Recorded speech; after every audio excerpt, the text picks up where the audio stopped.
1 मे रोजी संपूर्ण महाराष्ट्रामध्ये मराठी चित्रपट गुलकंद प्रदर्शित होणार आहे। हा चित्रपट महाराष्ट्राच्या विविध चित्रपटगृहात 1 मे रोजी प्रदर्शित करण्याचा मानस निर्माते सचिन गोस्वामी आणि सचिन मोटे तसेच महाराष्ट्राची हास्य जत्रेतील अभिनेते समीर चौगुले आणि अभिनेत्री ईशा डे यांनी व्यक्त केला। या चित्रपटाची अधिक माहिती पत्रकार परिषद घेऊन निर्माते सचिन गोस्वामी आणि सचिन मोटे यांनी दिली आहे। तसेच हा चित्रपट 1 मे रोजी चित्रपटगृहामध्ये जाऊन पहा अशी विनंती देखील या चित्रपटातील मुख्य अभिनेत्यांच्या भूमिकेत असणारे समीर चौगुले यांनी प्रेक्षकांना केली आहे।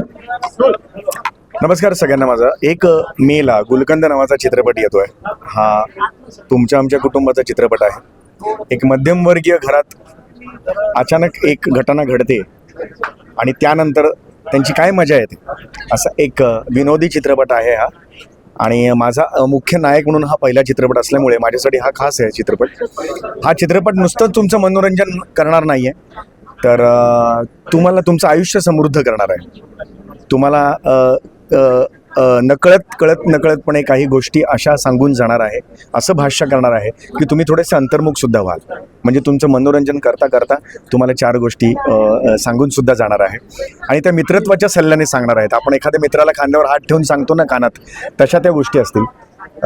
त्यामुळे प्रत्येकाने हा चित्रपट आवर्जून जाऊन बघावा। आपल्या मध्यमवर्गीय माणसाचं आयुष्य नीरस आणि रटाळ कधीच नसतं, हा सांगणारा हा चित्रपट आहे। आपल्या आयुष्यात सुद्धा अनेक अशा छोट्या मोठ्या गोष्टी घडत असतात आणि आपलं आयुष्य थोडंसं आपलं हलत असतं आणि त्यावेळेला काय होतं, काय गंमत घडू शकते, हा चित्रपट तुमच्यासमोर मांडणार आहे। त्यामुळे मी सगळ्यांना विनंती करतो की हा चित्रपट आवर्जून जाऊन बघा। आजपर्यंत हास्य जत्रेच्या माध्यमातून आम्ही तुमचं मनोरंजन करत आलेलो आहोत। सर्वच जण आमच्यावर सगळे खूप प्रेम करतात।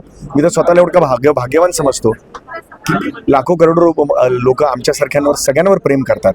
आजपर्यंत आम्ही तुमच्या घरातून तुमचं मनोरंजन केलंय, आता वेळ झालेली आहे, तुम्ही यायचं आहे आणि 1 मेला चित्रपटगृहात आणि तुमचं मनोरंजन करून घ्यायचं आहे। यासाठी आम्ही सज्ज आहोत। आम्ही तुम्हाला खात्री देतो, तुमचं 2.5 तास उत्तम जाणार आहे आणि स्वतःहून तुम्ही 20-25 जणांना सांगणार आहात हा चित्रपट आवर्जून बघा। यासाठी तुमच्या सगळ्यांच्या पत्रकार बंधू भगिनींच्या माध्यमातून मी या प्रेक्षकांना विनंती करतो की हा चित्रपट नक्की बघा। Nashik today news Nashik.